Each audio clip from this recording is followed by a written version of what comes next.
welcome to In or Out, last episode of the season, the one you've all been waiting for, with the European Ultimate Federation's show about the European Ultimate Club season rankings.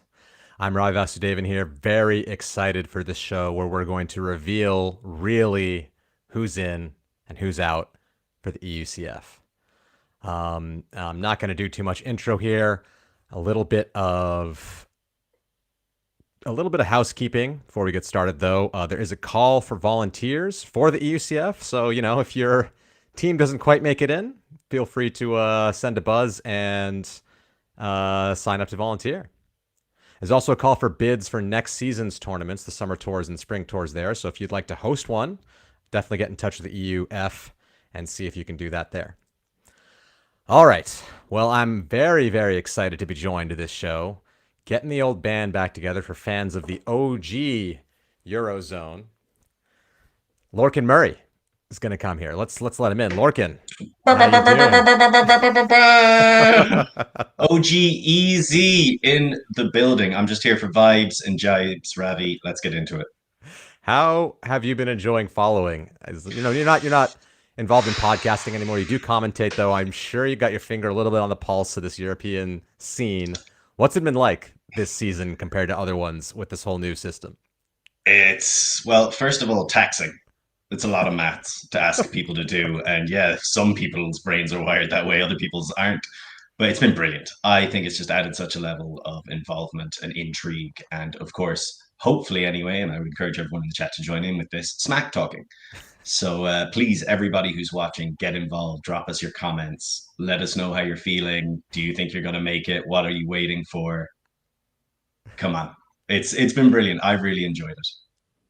Yeah, don't let XVI take over the chat. There's got to be more of you out there. Make sure you get back at them. They were all over. I think it was XVI and Smog. We did a show Saturday night where we updated the rankings the day before the whole thing went down. Let's see who else is out there. Just send a short message. Where are you from? What team you're representing? Who else is watching this thing?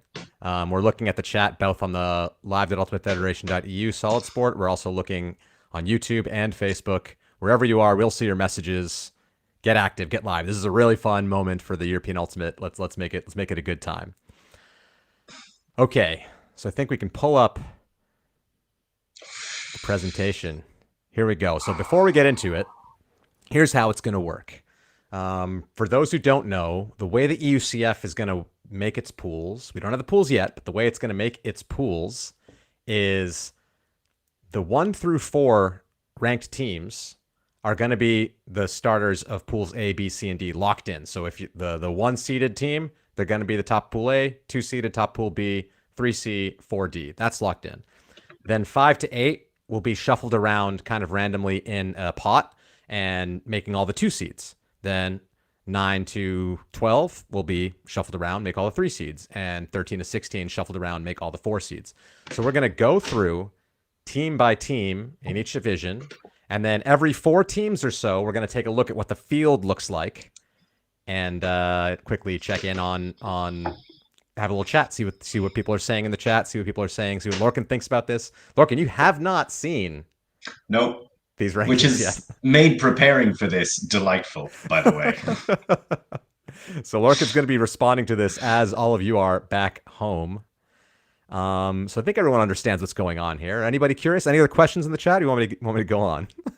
I think we should wait a little while longer. Let's just take a second. Let's take stock and really talk about like what this has all meant to European Ultimate and generally the plight we all have as we try to progress the sport and grow it. And yeah. Okay. No, I just like Ted Bauta representing the red lights, asking if they got in or not. It's old school, the deep cut. Wonder how many of these little kids in the chat even know who the red lights are. Okay, so here we go. I'm gonna start things with a mixed division, and number 1 team, TFC Taucher from Munich. They have a 14-0 record. Went down with the rating of 618.29. And I think it was no secret here that this team was going to come out on the 1 seed. Absolutely. Like they've been brilliant all season. Munich represent. Number 2, Deep Space. Last year's European champs 18-3, a few losses on the board, but managed to squeak their ranking up. I think they did lose to TFC Taucher by more than another team. That'll probably be up here pretty soon, but overall, with the whole season, I don't think it's too surprising to see Deep Space up there. The Birmingham Summer Tour wildcard winners, Deep Space from London. Number 3, Seskidistis, 11-3. We saw them take TFC Taucher to a great game. Universe Point, nice to see that there is going to be some great competition at the top level, that it's not just going to be these Munich people demolishing everyone. Seskidistis from Strasbourg, number 3 in the rankings. Number 4, rounding out the top seeds, the wild card winner shocked everybody by winning the elite invite earlier in the season. It's the Leamington Lemmings, record of 9-5, rating of 446. So this will be what the top of the pools look like. Lorcan, any surprises here to you?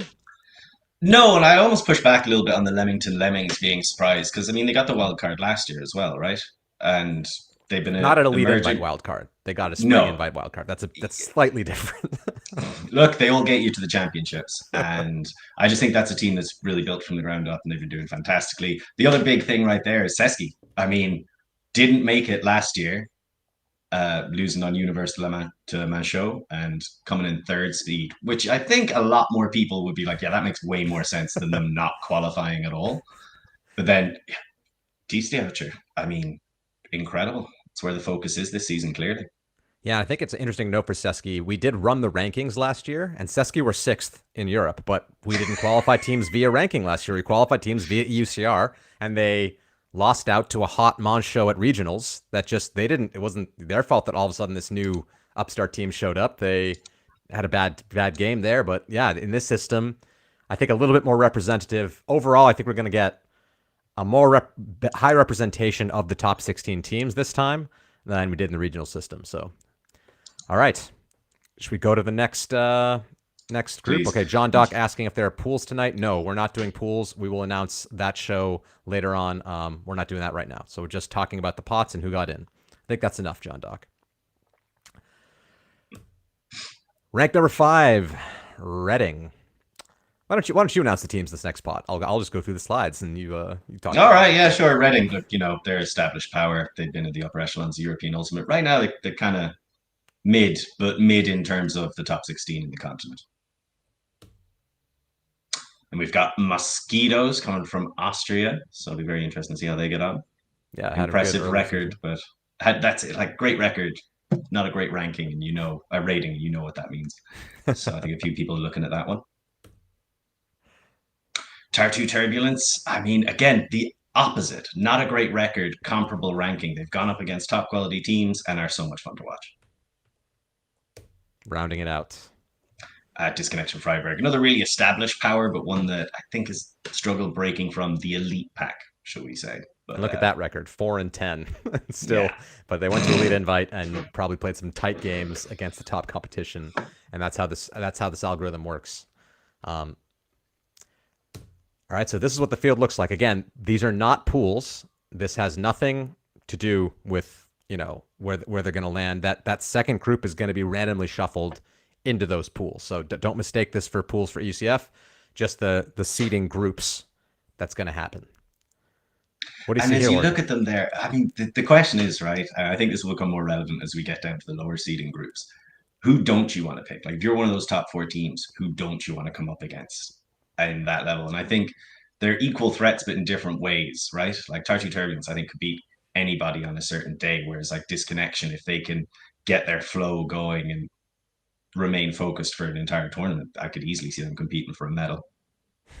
Just to point out, Hoagie as well saying Reading Ultimate only had their full roster for one tournament. I don't really accept that so much. Like I watched you guys lose Universe Point at UK Nationals and not play a power line as far as I could tell, and I was like, I don't get how that works. So Fitzy, fair play. We'll see, but it could but they're in that 5 to 8 group, getting a 2 seed. Is there any like matchup that not that we're gonna tweak the pools or anything? Any matchups between the 1 and 2 that you would think would be a really spicy one to see?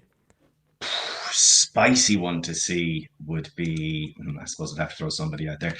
Lemmings against Reading, I suppose, for the local one, or maybe Deep Space against Reading. I think the spicier one would be someone like TC out, you're coming up against Tartu Turbulence and Mm-hmm. losing surprisingly because Tam just hucks it to Terra over and over again or something to that effect. Not to diminish all the other players on Tartu. They do have 2 superstars. All right. Let's go on to the next group. Rank number 9, Nulacht from Münster Ultimate. 10-8 record, rating of 217. Glasgow from Glasgow. 6-8, get the 10 seed. And Pelt, number 10 in Europe, number 1 in your heart, Lorcan. Always, always. Puck, number 12 from Paris, 7-3, 150.35 rating. So now things starting to shape up here in the mixed division. Anything else you see now? I would say probably the team you want to face the least out of that is Nullucht. Nullucht can be incredible. I would think they had a bit of a coming out party last year at the championship level. People had to start respecting them. One of the biggest wins for Pelt early in the season was beating Nullucht at Malmo, and it's one of those things that like really helps your ranking go up. And it's one of the best things about the ranking. You're rewarded for taking on the harder teams. It's better to lose close to a really good team than it is to win big against a crap one. I think that really stops people from gaming it to an extent. But I would say out of those 4, Nullucht are the one you want to come up against the least. Yeah, it's something we're actually going to be talking about with the ranking committee. Now that the final rankings are out, we're going to take a look at all the data and find out, do we want to tweak it? There's always this balance between how much do you rate wins and losses and how much do you rate point diff? And like the more you only rate wins and losses, the more you discourage teams from playing good teams. And the more you rate point diff, people say, oh, that's not representative ultimate. You should care about winning games. And so like Windmill is strict point diff linearly, and traditional like win-loss schemes are on the other extreme, and this algorithm is somewhere in the middle. And we've heard feedback that people want it to be a little bit more win-loss and a little bit less point diff, but we'll see. We'll see what we think about looking at all this data and whether we want to tweak it a little bit going into next year. But this is how things went, and time to round out. I think this is in every division going to be the most exciting group. I think most people in the top 12 probably pretty sure they were in. And now we're getting to the teams that are biting their nails and wondering, okay, did we make it? Did we not? And I think let's get right to it. Ranked number 13, Sky This Warsaw from Poland with a 10-2 record, rating 80. The 10-2 record with a low rating, you see they might not have had the highest competition in the season, but managed to get enough to put themselves in the top 16. 14th ranked team, Heck from Edinburgh, first-time team, a second Scottish team in the EUCF. They'll be happy to make it in, I'm sure. 15, we got the Rangers from Padova. Actually, we're quite highly rated. And then in the transfer window, Lorenzo Pavan moved over to TFC Taucher, and I think that maybe their best player going to a different team happened? made some tough stuff for them in the summer tour. So they came down to earth a little bit, and but still managed to qualify, maybe riding a little bit the early season results. Last team, Lorcan. The last one in. Here it goes. Just let that sit there for a second. Sit there for a second. All right, who we got? Savage from Poznan, making it in, record 6-6, a -5 rating, which means they were slightly below average. But just weren't that many teams that had all their 10 games in, so slightly below average was enough to be top 16. So now here we have the full field of the mixed division at the EUCF. I mean, congratulations to all the teams that were able to get in there on the 4th grouping. Huge shout out with 2 Polish teams making it in. So that's brilliant to see. Always want to see it spread out, especially in the mixed division further afield. I don't see any of those teams. Maybe Sky This. I think Sky This had a huge leap in ability from, I believe it was Malmo was their first performance, to playing in Warsaw yesterday or last weekend.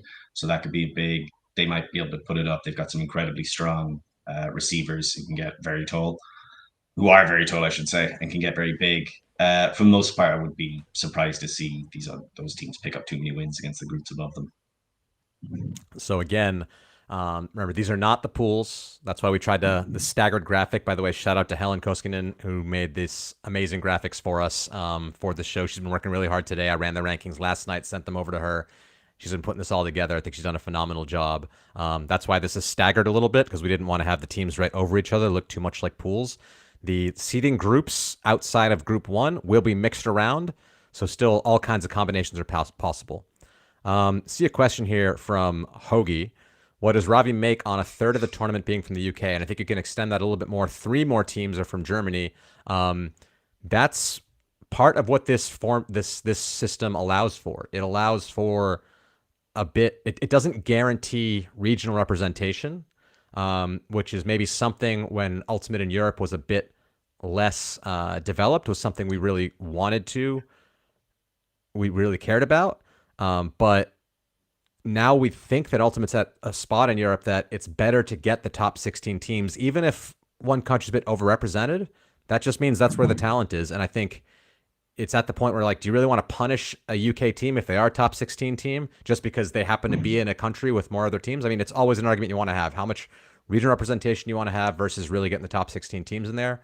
We're trying it out now. Again, something we might tweak in the future to maybe make a max on how many teams from a certain country can get in. But this year, I think it's fine. It doesn't look overwhelming that there's like so many UK teams here. They're well represented, but I'm okay with it. What do you think, Lorcan? I think it's a travesty, and they should all be booted out immediately, starting with Reading. No, I think it's really reflective, and the whole point of this is to try to get more tournaments that more teams can actually go to, and then that will hopefully distill a more elite 16 at the top. You don't want to go to the European Championships and just have a run of blowouts. So if this is a bonus of the ranking system, I'd say I'm all for it. Germany that means Germany and the UK make up half of the field. Yeah, pretty much. Yep. Yeah, well, look, if you don't like it, you better beat them. There's a question here from Steph Rapazzo for you from Solid Sport Chat.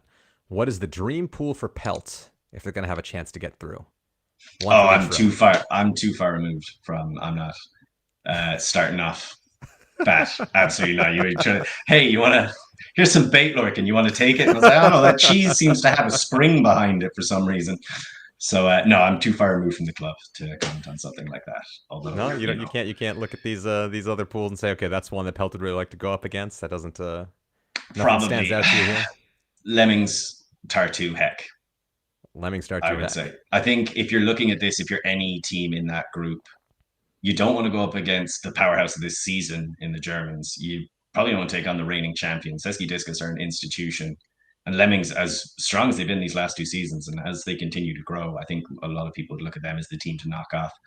In the next group, I picked Tartu because of the high variance and specifically so Pelt could get the revenge on them. I think they got the best chance of beating them. Wasn't Pelt up on them a lot in that game, right? They were up on them the whole way. They lost the game with a catch on Universe Point by Tara, just making some ludicrous hammer grab as she does. Talk about conflicted anyway. But I think if you're a puck, you kind of have the same approach. I just think because Reading and Disconnection, they've been playing together for so long and they're so deeply entrenched and they have experience at this level, they'd be quite hard to knock off. You can say the same about Mosquitoes. Like a lot of those players have been playing together for quite a while. I think the interesting one is like if you were the 4th seed and you're like, who could we beat? Who could we like mosey our way on up? Maybe you go like Mosquitoes, Glasgow, and assume you lose to the 1st seed or something like that. Yeah, again, the format is the winner of each pool will go directly to quarters, and 2 and 3 in the pool will have to play pre-quarter, and if you're 4th, you're out. So still have a chance as long as you can get one upset from that 4 seed to move into the bracket and see what you can do against the other top dogs. I got this question from UltiTV. Who are the next 3 to 4 teams? We're going to go through everybody who's in first from all the divisions. And then afterwards, I'm going to open the ranking page up and we can go and see how narrow the margins were and who are the teams that just missed out. But I think the other teams know who they are that didn't quite make the cut at this point. So we're not twisting the knife, no? Yeah. Anything else about the mixed division? Anything else in the chat wants to say anything about this mixed division? See people saying that this is only one more team than it would have been for regionals, but yeah. Oh, we got Joe White in the chat, asking if Groot is not in. ... Get out of here. The US to go play in or something. World is no. Do you reckon Isno got in? We're getting ahead of ourselves. Yeah. Should we go on? Here we go. Open division. Next division. Starting things off, no surprise, I think.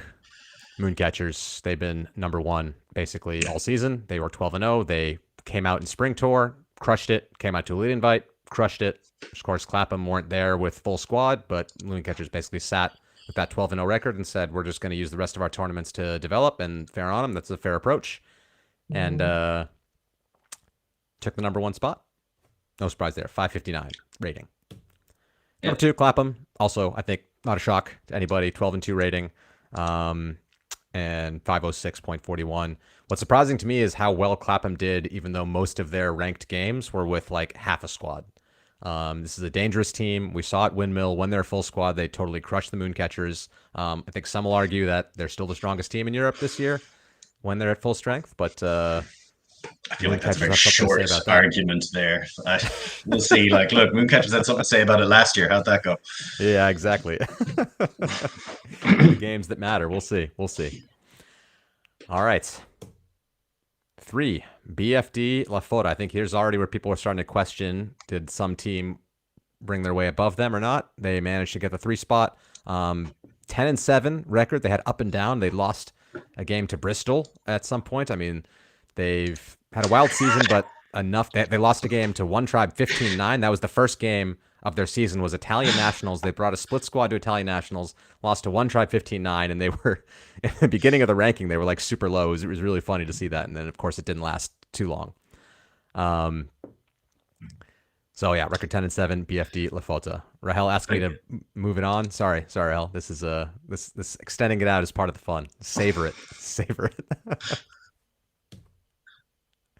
Last rank, Wall City did play their way in. We saw on Saturday night they had lost a top 4 seed, didn't play as well on Saturday, but Sunday they came out and overperformed the algorithm in all 3 of their games, and went back from I think they were 6th on Saturday night, clawed their way back up to 4th, with a 10-2 record, rating 446. Wall City from Berlin. These are your top 4 seeds in the Open Division. I mean, I think a lot of people would have called that, right? You've got a nice geographic variance, but like, those 4 have been the top 4 in the Open Division for quite a while, for like the last 2-3 years, realistically. And I don't want to get ahead of myself too much because there's a couple of teams coming up who I think could maybe take a chunk out of them, certainly have pushed them, some of them pretty far this season. All right. Why don't you introduce the teams in ranking group 2 as they come in? All right. So we've got Shaq coming in with a 12-2 rating, ranking 409.95, representing France. Will there be another French club who managed to make it in the Open Division? Ooh, let's find out. But no, Shaq has been fantastic. Chevron, Action, Flash, top quality men's leisure wear. Water Orton. I live in England. I've never even heard of that place. I always thought it was Manchester. But with the wild card from the Leicester Summer Tour. Hello, Joe White asks, put 1 in the chat if you want to win a UCF. A bunch of 2s and 7s.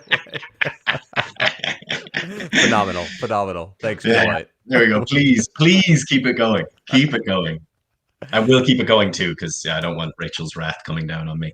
There you go. You happy now? This is still the Open team. She doesn't really care. That's very true.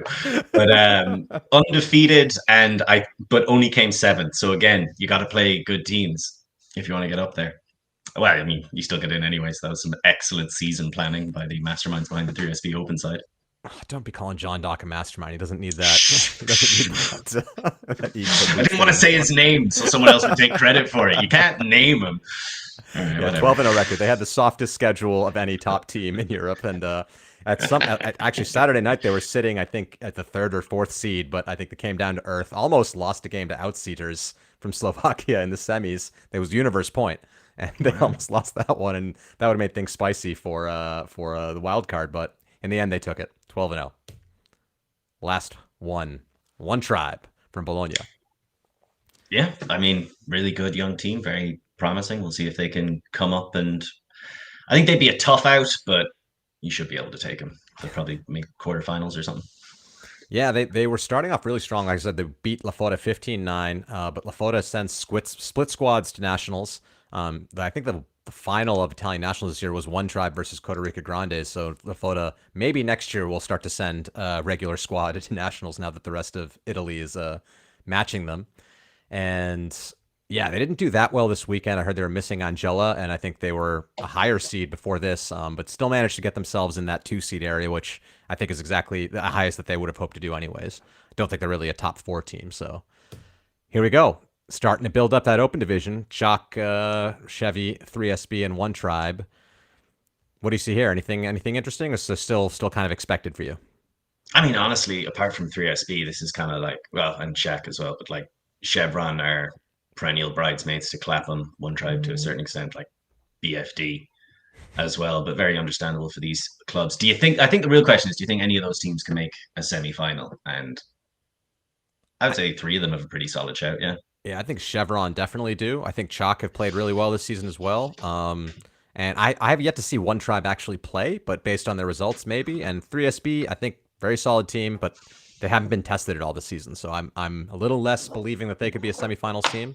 But definitely Chevy and Chalk, I think, could get an upset from one of those top four.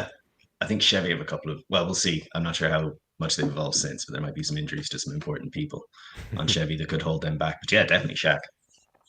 And I know that Chevy have been complaining about this ranking algorithm. They were sitting down at like 10th for a while and everything. Once everything came through, I think you're about where you expect yourselves to be. So stop complaining and just play your games, win your games, and stop sending us really, really long emails, Bevan, about the ranking system. You'll bet where you want if you just win your games. I can imagine Bevan sitting in a dark room just trying to reverse engineer your ranking system. This is bigoted against GB in the open division anyway. All right, let's go.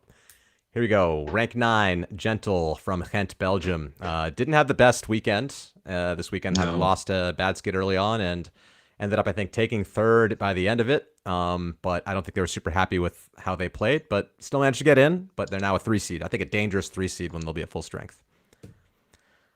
Ranelagh from Dublin. They got the wild card from Malmö. They were pretty happy that they didn't have to worry too much about watching the rankings this weekend. I know Sam Murphy was still watching everything because he just loves to watch Frisbee, but didn't worry as whether or not he was going to get in. And they sit there at the 10 seed. Costa Rica Grande, as mentioned them before, making the Italian national final this year from Rimini. A lot of good youth talent there, and they're coming in at 11th. And the last team rounding out the 3 seeds here.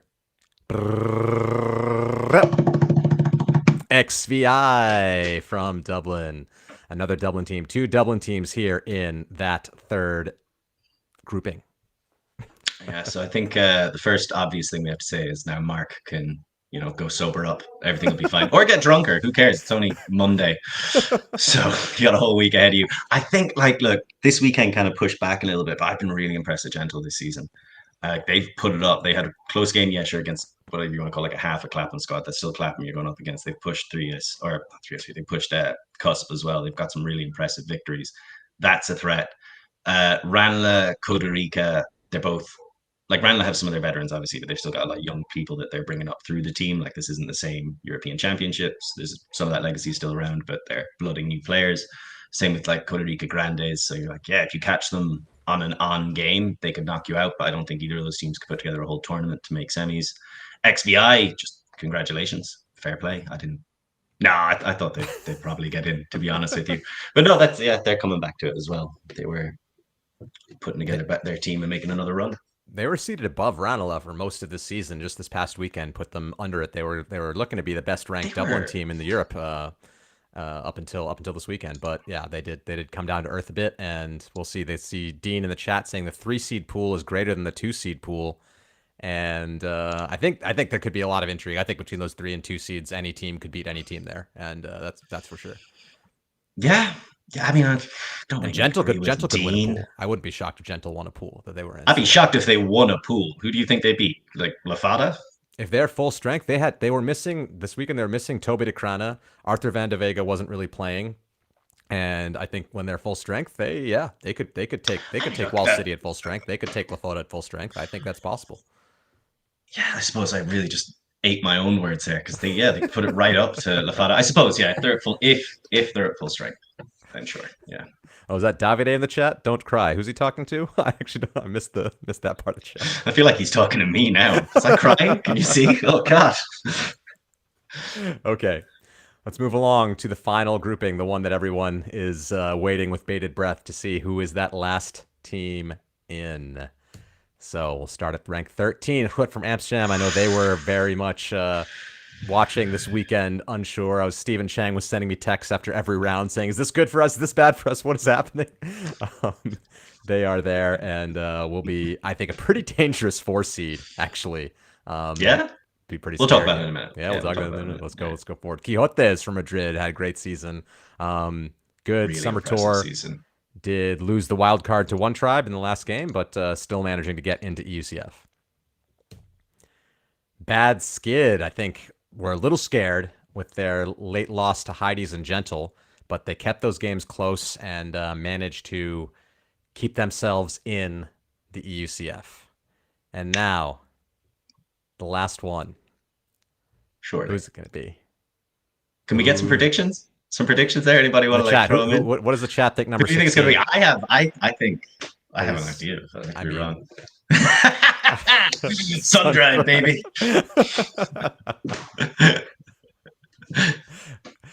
Oh man, Joe White, are you gonna play for Crit this season? You seem to be pretty interested in how they're doing. Walt bringing you in. No predictions. No one in the chat predicting anything for the 16 seed. All right. I didn't say mine out loud. Whoever it is, I'm going to say I was right. Go on. It is no good. Oh! Heartbreak for the Heidies. Heartbreak indeed. How did Heartbreak for the they? Heidies. And when we see later on, I'm giving a little spoiler alert for the ranking. They are the last team out, and it was by 2.8 ranking points. And for those of you who understand, or 2.2 ranking points, sorry. For those of you who understand the ranking algorithm, you know that's basically identical. And if they had scored pretty much one more point in any game, Yeah, so they probably would have been in. But as it is, the Noisy-le-Sec boys round out the ECF. Someone's got to be out, and this time it was Heidi's. Is no good making it in. Joe White coming back with Isno. Now he's got 2 teams to choose from. yeah, he's got a Join bit of a Walt and problem. Krutz or Yeah. come play with Isno. Yeah, this is it. This is the open division, EUCF. Are you surprised by any of this, Lorcan? Yeah, I'm surprised Isno made it in. Uh, not to be talking crap about anything. I really thought Heidi's were going to break in. I thought, especially, I mean, they slipped. Yeah, maybe you could say they slipped a little last weekend. They looked very good, and they wound up coming third to not make it in. When you finish above, I think Bad Skid and another team who've already been picked as well. We're Luca at that Buchon tournament. cannot transfer back LTTV. Luca Buchon transferred from Isno to Gentle at the last minute, and man, if we were a little less ethical, I would definitely massage the pools in a way to get Isno Gentle the same pool, because there would definitely be some blood there. If it happens, it'll be random, I swear. We would never do that as EUF to pick pools and make some kind of dramatic storyline happen. No, of course. Why would we ever do that? We've never abused our power before. I think if Pelt had made it through in seeding group 4, I'd have to be defending a lot more things, a lot more thoroughly. Like, it's going to be really exciting. Quixotes down in that seeding group 4, they bring that Spanish style of play, which I think is just so unique. They've also had a great season. They lost out in the wild card, like you said, to one tribe, but they also beat one tribe earlier in that tournament, right? They went 5-0 in the pool stage, I think. So, like, underestimate them at your peril. Hrut with their new pickup, Joe White, are going to be tough to beat. His backhand's very hard to stop. Yeah, Bad Skid getting in over Heidi's. It's almost like a generational thing. So you're like, Heidi's are the younger team, Bad Skid are kind of the older veterans. Like, who's going to muscle their way in there? But Bad Skid, they know what they're doing. I mean, look, I think if you were like, say you were trying to pick teams you think you beat, you want to like, oh, let's take on one tribe, let's take on XBI, let's take on Isno, something to that effect. But like, that overlooks just how hungry all those teams are going to be. Yeah. Like, Isno probably didn't expect to get in, so I'd be curious to see like how much they wanted. But then one tribe in XBI, so desperate to prove themselves on this stage. Their whole season has been gearing towards this. It's such a huge success already. I wouldn't want to try and play those two teams. 3SB are going to have some crazy like ideas and stuff. We'll see if they can pull them off. Personally, I don't know. You spend all season like picking your shots and going for weak spots. Now you're going to come up in a place where every game is going to be tough. Like, I don't know how much that's going to stand to you. Yeah, this is very exciting. Do you have any sleeper picks for making the semis? For making semis, yeah, like I said, I think Chevy are a dangerous team. They could make semis. I think Gentle could make semis. And Seeding group 4, a pick from them to make seeding semis. group 4, I think Quixotes and Hrut are both those. I mean, Isno has not had a good season. No. They haven't, and I do know they're a talented team, but they like went to Tom's with half a team and then lost a bunch of ranking points that way and whatever. I think they'll be pretty dangerous as the 16 seed. I wouldn't be shocked if they end like if they make pre-quarters or something like that. But I don't think they're a semis team. Um, No. but I think Hrut or Quixotes, if Hrut get Jason Valley, who played with them at Windmill, and can join in with them, I think they're a dangerous team. I wouldn't really call them a semis team, but I wouldn't be like totally shocked if they did it. Another storyline I think would be funny is if there was a pool here that had Chuck, Quixotes, and La Fota, because La Fota, of course, have Canton Roger and Cais Mate from Chuck, and Quixotes have Canton Monuz from Chuck, and it would be really funny if they're just all in that same pool fighting against each other. And of course, always if Isno and Chuck end up with each other, there's always a little derby there. So lots of spice that could develop. That's a very political way of saying it. So in terms of that other spice, like what Mooncatchers come up against Hrut, I mean, there's been a bit of swapping around between different players. Yeah, exactly. Yeah. Blossman and Ben Ort on Mooncatchers and Hrut with maybe a chip on their shoulder to prove that maybe you picked the wrong team. That'd be a good one. That would be a good one. All right. Wait, does that mean like we get to see a Janssen Ort matchup? Yes, it could mean that. Yeah. That'd be entertaining. I've always wondered. Anyway. Okay. All right. Let's move on to what I think is the best division at the EUCF. I think most exciting division this season is going to be the women's division. So let's check out. Number 1 seed, Yaka. There was a lot of movement there in the top 4 throughout the season, but Yaka from Noisy-le-Sec. Number 16 was Noisy-le-Sec in Open. Number 1 in women's, so kind of bookending both the divisions there is the Parisians.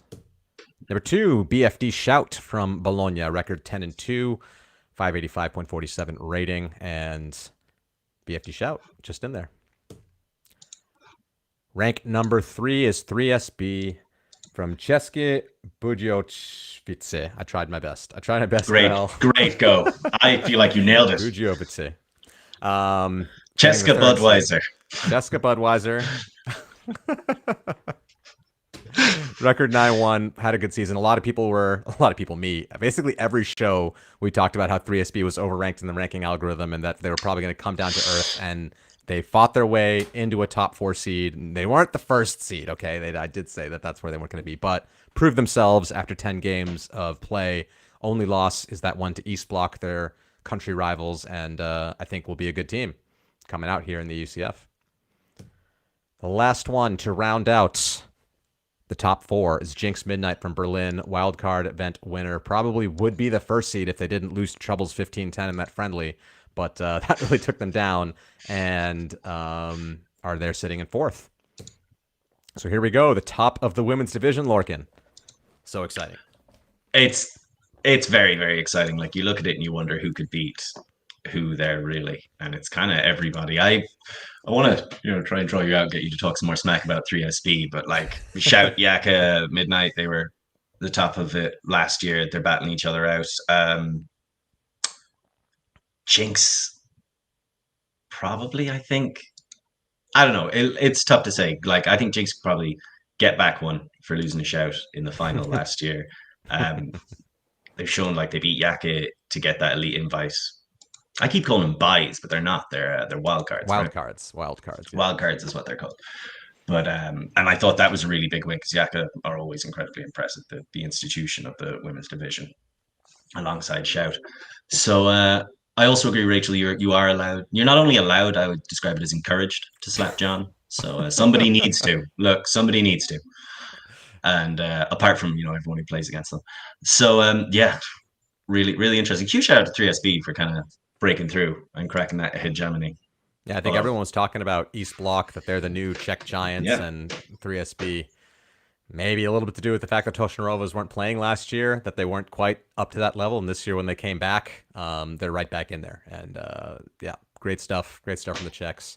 Let's go to the next group, because I think this is a division where I think the next group can actually really challenge seeding Group 1. Starting things off, East Block, the aforementioned other Czech powerhouse, 9-3. They did beat 3SB 15-9 in the early stages of the summer tour, but lost to them in the wild card game. So, yeah, very good team. Have a win over Shout earlier in the year. So this is a team that could definitely kill a top team in the pool. And yeah. 6 Hrut women from Amsterdam, record 9-3. They had that amazing final against Jinx at Windmill. And I think they also showed that they can be right up there with these top 4 teams as well. So another team that you're going to be pretty scared seeing as the 2 seed in your pool, I think. Moon Cup from Brussels, another one, newer team, started up last year and still going strong. Borneau sisters coming in from France, lots of homegrown talent as well. Very, very strong stuff from Moon Cup. And rounding out the top 8 are Iceni, the Legends, the powerhouses from London. And here we go.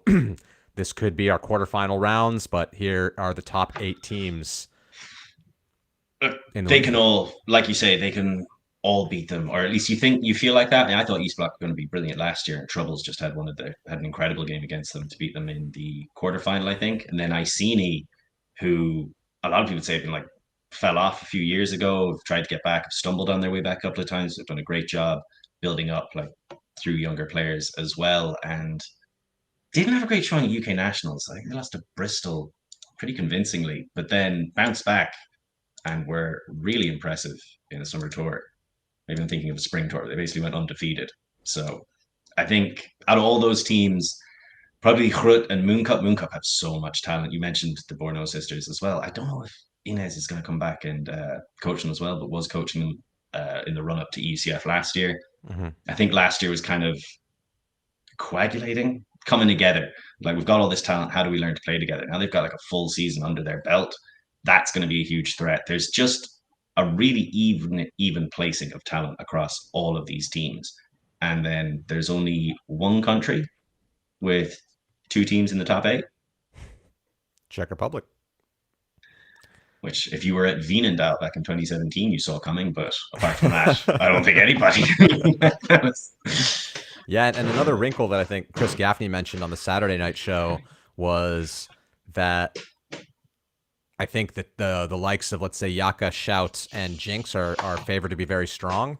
But one maybe disadvantage they'll have is that the huge contingent of their team compared to these other teams, except for maybe Iceni as well, are going to be playing at Worlds. Whereas Hrut, Moon Cup, of course, the Borneau sisters are playing with France, snap. but the Czechs and Hrut, for example, will be fully focused on EUCF, whereas these other teams might have a bit of a hangover, and that's going to maybe, will it equalize things, or will the World's players be in good shape, or will they be worn out? It's a lot harder to double peak than for teams that are just focused on it, so I think it's another wrinkle for this women's division. I didn't even think about that at all. And that's on the other side of the world as well. Like, that is an excellent point, yeah. All right, let's move things along to seeding group number 3. Bristol from Nice. Bristol. 8-5, rating 232, just under Iceni.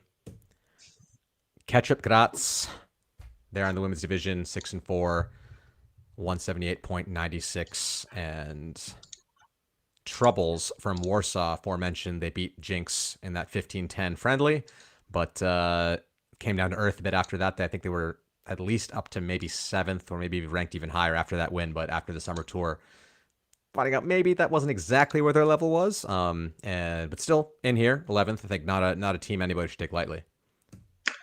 Yeah, I mean, oh, sorry, there's still one more to go. Let's go on. We'll go to the ultimate. LMU, last team from London, the London Masters, the Legends, the old team. Back when Iceni was dominating, it's a lot of these women that were doing it, and they're coming back, rounding things out in the group 3. I'm always just, because LMU is London Masters Ultimate, or maybe it's Ladies Masters. I can't remember, but it's London Masters Masters. team. London London, Masters. it was something I love, all those colors of the tube lines. But it's kind of crazy. Yeah, they won nationals there last year, maybe 2 years ago. So a Masters team just coming, like you say, so much experience, so much of a threat. Troubles had a fantastic season last year, a really long-standing team.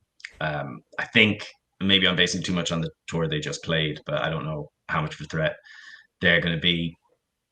Catch Up Graz, again, have been going for ages. I might be dismissing them in the same way I might be dismissing Mosquitoes, their country folk, but I feel like pretty accurate ranking. Wouldn't be surprised to see them finish there.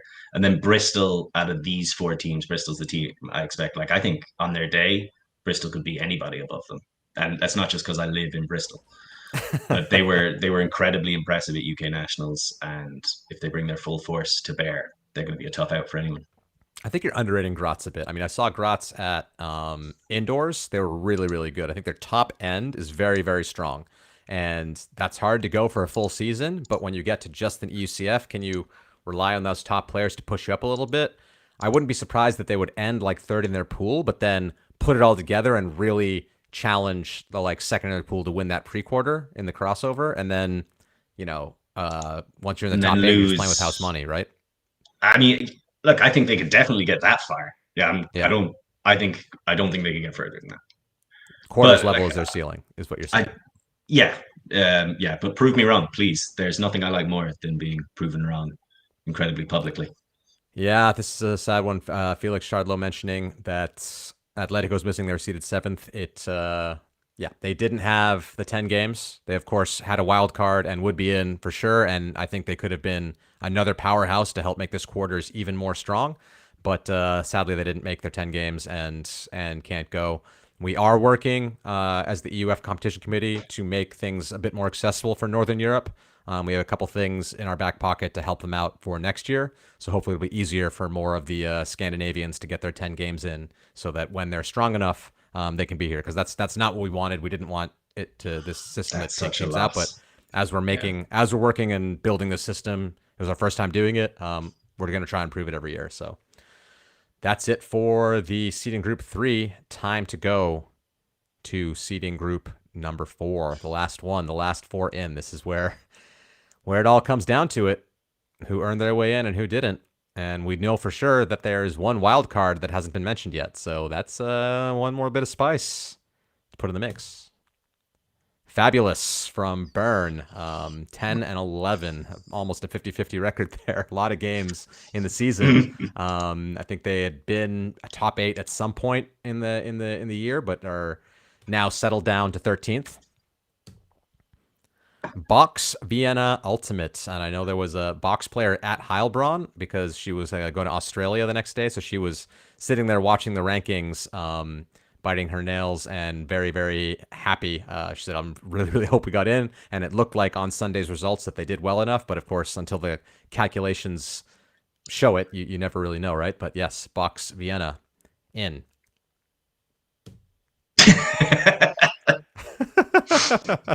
Yeah, I look, we've got another 10, 20 minutes on the show. He won't get it in time.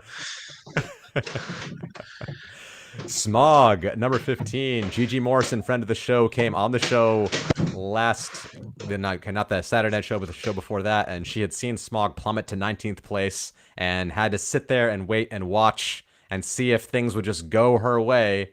And guess what, Gigi? It did. Smog is in. Northern England, Smog, 15th place, record of 10 and 8. And yeah, they'll be there. So that means there's only one team left, Lorcan. And actually, it's not a spoiler. I mean, it's if people are paying attention, they should already know who it is because the last team in, actually, take a look at the ranking number, 17th ranked, not 16th ranked. Oh, wow. Woof from Bruges. They won the wild card in Chambéry. And if they had not won that wild card, they would not be here. So sadly, the 16th team, which we'll get into the rankings in a bit. Okay, we'll get to it later. Okay, we'll get to it later. But that's cool though that a team who weren't in the top 16. Because I was thinking like if you win a wild card, you're probably going to be in the top 16. I couldn't see any team not doing it, but Woof indeed. Managed to. That Chambéry summer tour, that was all teams who basically, if you win, that was exciting. Yeah, Tequila Boom Boom had a chance. Of course, Jet Set team that was in the top 16 all year. Didn't quite make it in this time.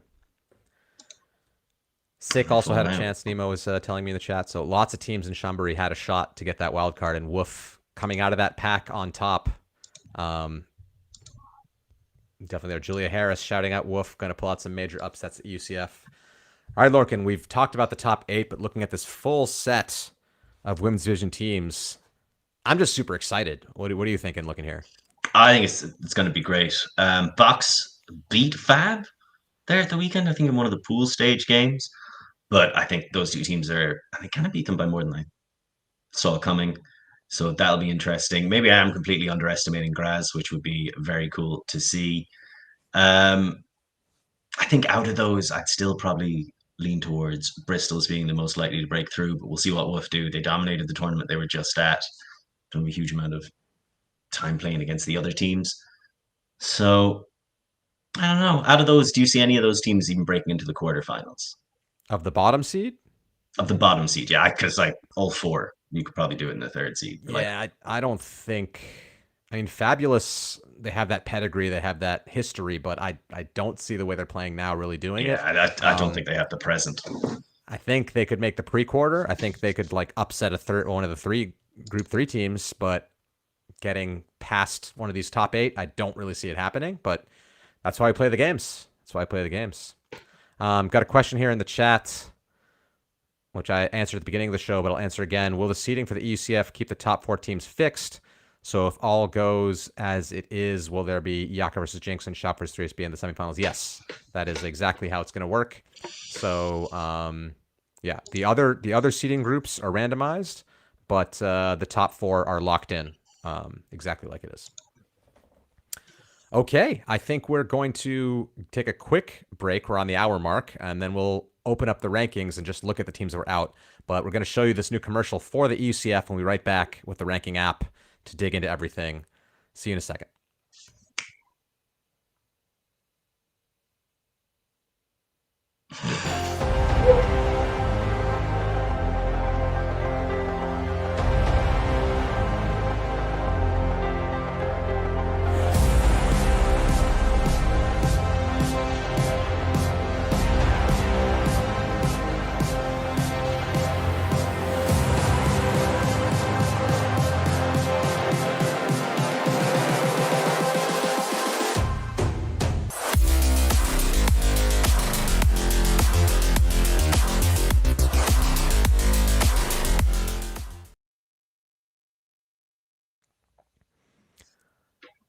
Okay, that was it. EUCF coming up soon, and now we can take a look into this ranking app. A couple things I want to note. Now this eligible teams only button is selected by default. So the teams without 10 games don't show up. If you do want to see where they would be, for example, Moncho and Mixed, you want them to show up, you can just untick that button to see where would your team be if all the teams were counted. But as it is, the ranking only counts teams with 10 games in. And yeah, as we mentioned the top 16 before, we see the team out is BN1, and there is a pretty big gap here between -5 and -110.41. So in the mixed, not as heartbreaking. We do see teams like Heroes Flying Disc who are in the top 16 for most of the season, not quite making it in. They had a tough weekend.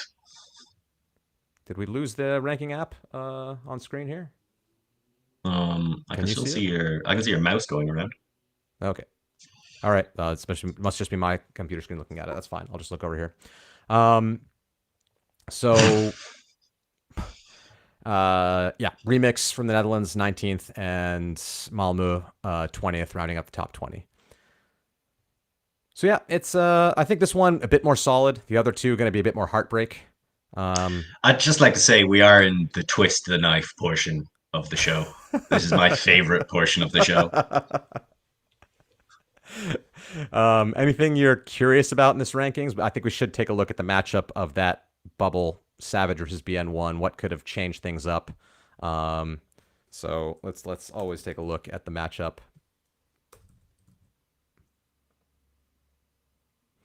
So they didn't have any games where they played each other.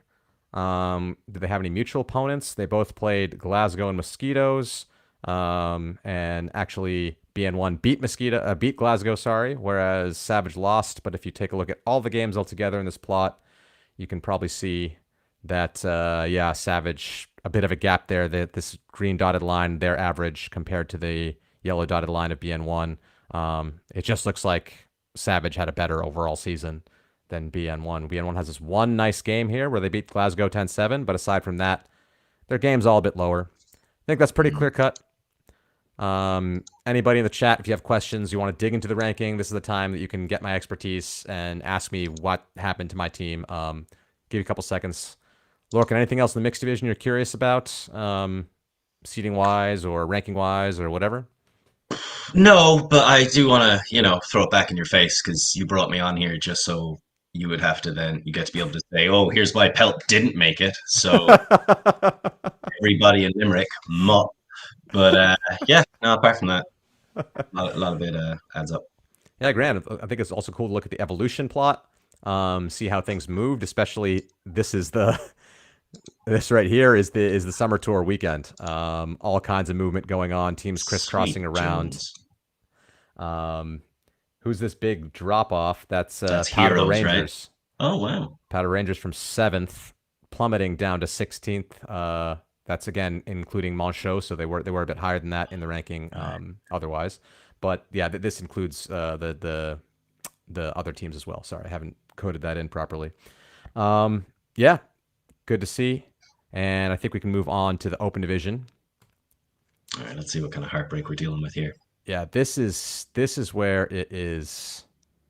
Oof. I mean, when I saw this, I was driving home from Heilbronn yesterday, and the Heidies were. We streamed, I think, Heidi almost every game by the Heidies. I think we just missed their semifinal where they beat Bad Skid. They were playing with such heart, with such ferocity. They were trying so hard, and I will say we did run the algorithm. So they lost to Wall City 14-9 in their last game. And Heidi's, you probably should just like turn this off. You probably shouldn't even listen to what I'm about to say because it's not going to be. You're not going to like it.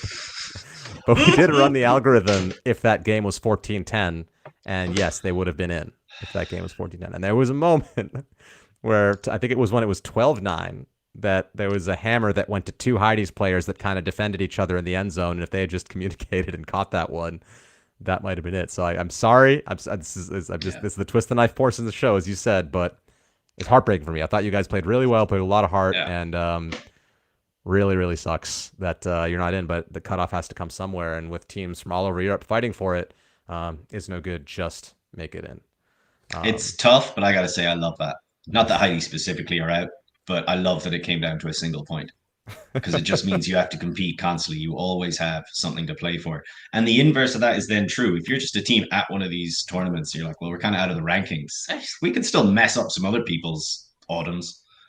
And I think that's some great motivation. And like third at spring invite, second at summer invite, and still be out by I think it's 2.17 scored points, unless I'm reading that wrong. But I mean, that just comes down to the quality of the opponents you play against, right? Yeah, 2.21 rating difference, which I think he's saying like a 0.17 of a goal is what that he's. I know Florian Meinberg told me he's been like looking. Yeah, he is very into all this ranking stuff. He's checking everything out, and I guess they were off by 0.117 goals. And I trust him that he's done the math on that. So yeah, just barely out. Florian, I'm curious, did you run the ranking yourself before the show? Was this a surprise to you, or had you already seen this coming? Because he told me that he has the app downloaded on his computer. And yeah. Yes, you're allowed to chat here if you're not Heidi's, Rahel, but give them a second. Come on, give them a second. Give them a chance. Or pile on, you know? What if you're an Isno fan? Lay into them. So did Heidi's and Isno play each other? They did not. There's no data available there. We can go to some mutual opponents. You see here, Heidi's beat Monkey by 1. Isno beat Monkey 15-8. Smashed Heidi's 15-11. Isno 14-6. UFO, my team, lost to Heidi's 15-10 and lost to Isno Good 12-10. And XVI, Heidi's lost 10-13 and Isno lost 10-12. So it doesn't look like Isno had slightly better results in most of those games, maybe except for the UFO one. So yeah, a little bit there. And if you look at the plots of these two teams, I think you'll see that they're like, you can see the two dashed lines representing their averages. You can't even really see two of them. They're just on top of each other. It's just a line. You do see here that Isno Good had a more variance in their season. Heidi's playing more consistently. But this win against Monkey 15-8, that big win, helping to compensate for this big loss against Quixotes 13-8. So it's just the way the cookie crumbles. Yeah, I'm surprised by that. I would have thought lower variance would have served you better. And also get like if your I thought that biggest win was going to be against a team that qualified. But there you go. If it's not us, it's Mats. If you got a problem with this, Mats. That's your enemy. All right, so let's take a look then at the. So Florian said he did not calculate it, but he knew that 16th or 17th was going to happen. Um, Amelia is asking a good question. I'll get into that in a second, but first let's take a look at what happened in the women's division. As we said there, Yaka, BFD Shout, 3SB, but I think let's forget that. Jet Set Love. Ooh. Heartbreak for them. 10 and 11. They counted everything this season. They played all of everything and were in the top 16 all the way. And that wild card took it away from them. Woof. And they actually beat Woof in the last game, but they had dropped 2 games aside from that. So we're just out of contention. You see here, they lost to Sick. They lost to Tequila Boom Boom.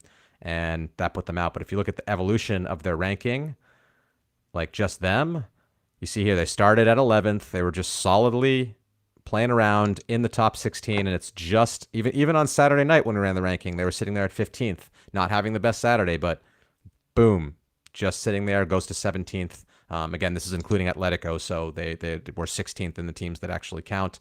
And yeah, it's the wild card that takes it away from them. So heartbreak for Jet Set.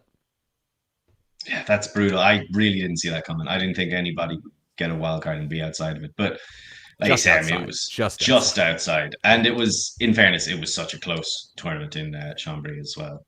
Yeah, it Like very much we, could have been Sick, could have been Tequila Boom Boom. It could have been like, and Sick was these are all the teams that got their 10 games. It would have been funny if they had won and been the second to last team in the whole division, but still managing to get in off the wild card. But yeah, very sad for Jet Set Live, especially the tournament's so close to home as well. So they would have had a nice, easy road to go there. But Amelia Dermond say, Jet Set Love, we salute you, the people's champions. Um, Okay, let's take a look. So Wolf was one thing. Let's take a look at Smog and Jet Set, who were Jet Set could have still qualified without winning wild card if they had ranked above Smog. So how close was that matchup? Go to Jet Set, go to Smog. It was a 7.2 rating difference between these two teams. So again, extremely close. Expected draw. What are the main differences? I think you look at the common opponents, Moon Cup and Smog. Here, Jet Set lost by 1, Smog lost by 2. With Sick, Jet Set has a win and a loss. With Smog, they have 2 wins and a loss against Sick, so very close. Look at the plots between the two teams again. Jet Set, the higher variance team, so many games. They played everything this season. Smog a little bit tighter, and this time the tighter team just comes out on top. So that's how it went. We're sorry to Jet Set. Sorry to Heidi's, the two teams with the biggest heartbreak, I think, right now. But that's sports. sport doesn't care, Sport unfortunately. doesn't care. So, take your broken hearts and channel it into off-season gym work. Okay, I will have a bit of housekeeping, talking about what's going to happen if a team drops out. So every team is going to get an email tonight, I believe at 10 o'clock. So within an hour, if you qualified, and you have until August 25th at midnight to confirm that you're in.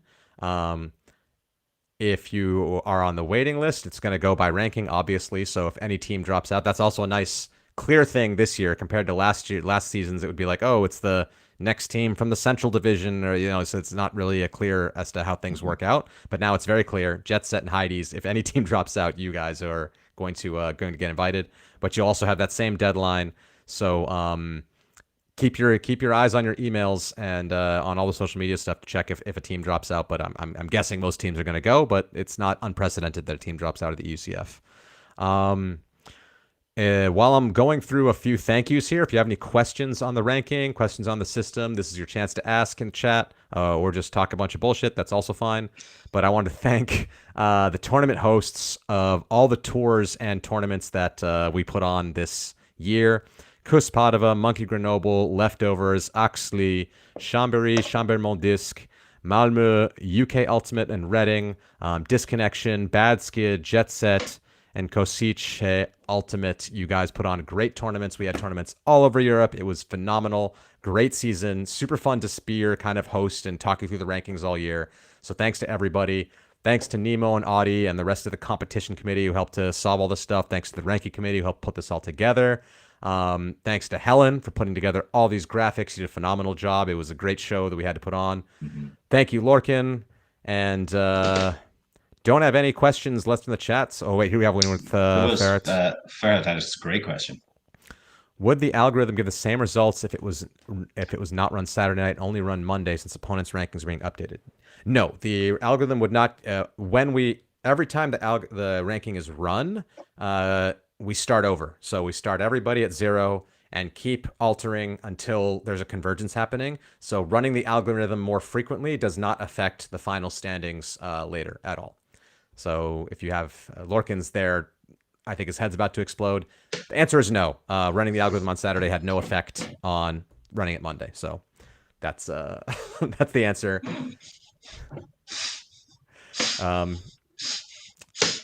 Let's see. Anything else? Questions about the ranking? Questions about what's going on? Between a drone or a gimbal for a stream, would you choose? For me, it's drone, but I'm a nerd that likes to see the whole field. That's it. Whereas for me, it's a You want gimbal the because the emotion. story of sport lies in the emotion of the players. So I get like I think to like you say to get better insight into the game, a lot of people go for the drone, and I totally understand why. It gives you such a unique perspective on the match, and it really allows you to see cutting form and shape a lot more effectively. But God, I just love the gimbal. I love the celebrations. I love people playing to it after they score. I just think it adds another dimension to it. So the drone adds an axis, the gimbal adds a dimension. All right. I think that'll do it. Lorcan, why don't we do a classic sign off? For In or Out, I've been Ravi Vasudevan. I've been Lorcan Murray, and we will EU in Belgium.